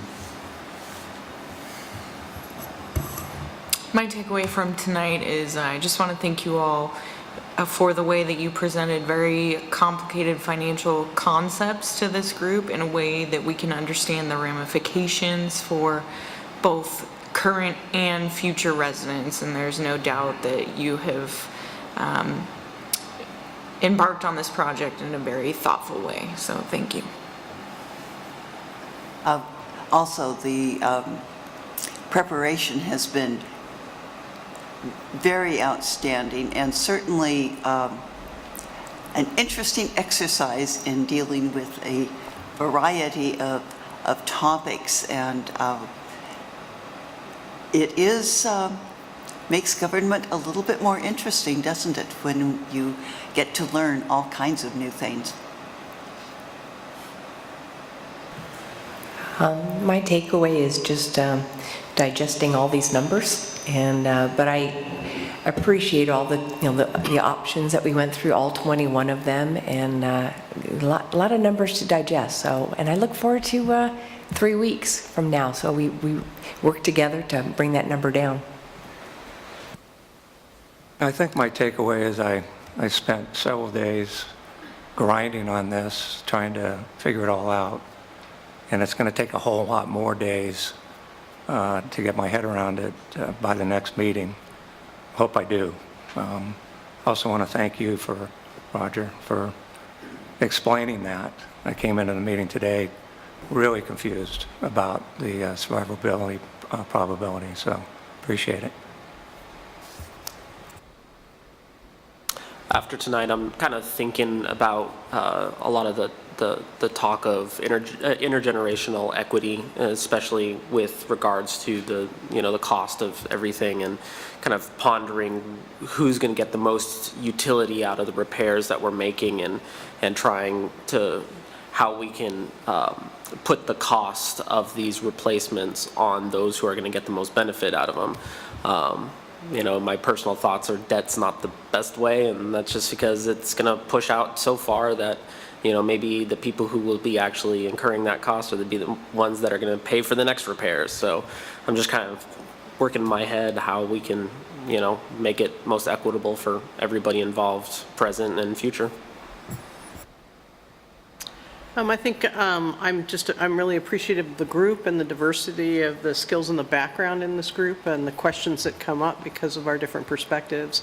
And I think that's really contributed to the conversation here. I also want to say it was good to have this. I like to write notes. And so it was good to have the packet to write on, even though, we were having some challenges with the comparing which numbers are which numbers in terms of which projects, project numbers, and that's easily fixable and made sense to me once we talked about it. So it is good to look at the numbers. I really appreciated the monthly rate increase information, and look forward to that comment and the information for future generations. That really is going to be a big impact down the road. And that, again, is a comment that Bren mentioned about the intergenerational differences that are going to impact. Thank you. It was an interesting conversation. She's absolutely right. Us having some time to just sit and talk together about some of the things that we're thinking about. Clearly listening to the group.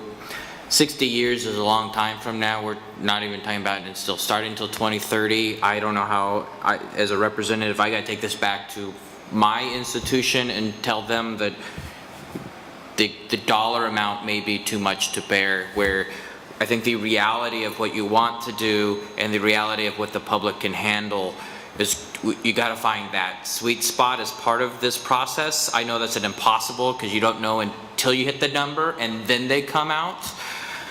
But I think as a public agency, we have an understanding that this is a lot, and the dollars is already concerning just a few of us here in the room, and you start getting more people in that room as that dollar increases, and you're doubling monthly bills over the course of 10 years. That's going to be a hard sell. But I appreciate the effort. I also think somebody else brought it up, is what's a realistic replacement? 87%. If I could replace 87% of the schools over 50 years in the San Juan district, it would be amazing. But our schools are 67 years old, and some of them have yet to even be modernized. So what's a reality, I think needs to be brought into part of this conversation so that we can give a great recommendation that's realistic over the next maybe 20, 30 years. I think that's part of the takeaway is we may be stretching a little far and the dollars may be a little high for us to find that sweet spot productively. It's all starting to come together for me. I mean, I know a lot more now than I did 6 months ago, and I'm looking forward to the next meeting and trying to put these numbers together.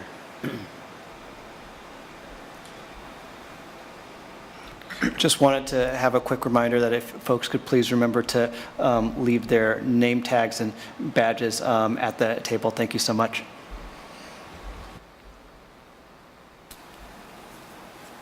Well, I want to thank you all for being here tonight and for the committee for taking the time. And as Mr. Page pointed out, as he said, there's a lot of homework that we've got to take a look at here.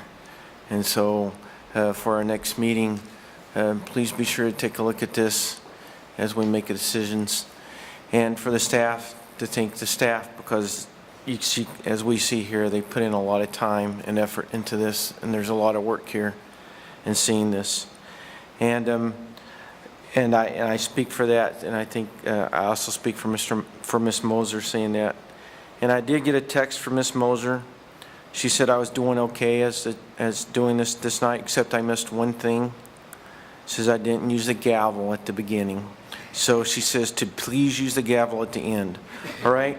So at this time, that concludes our meeting, and the meeting is adjourned at 9:15. At 9:15.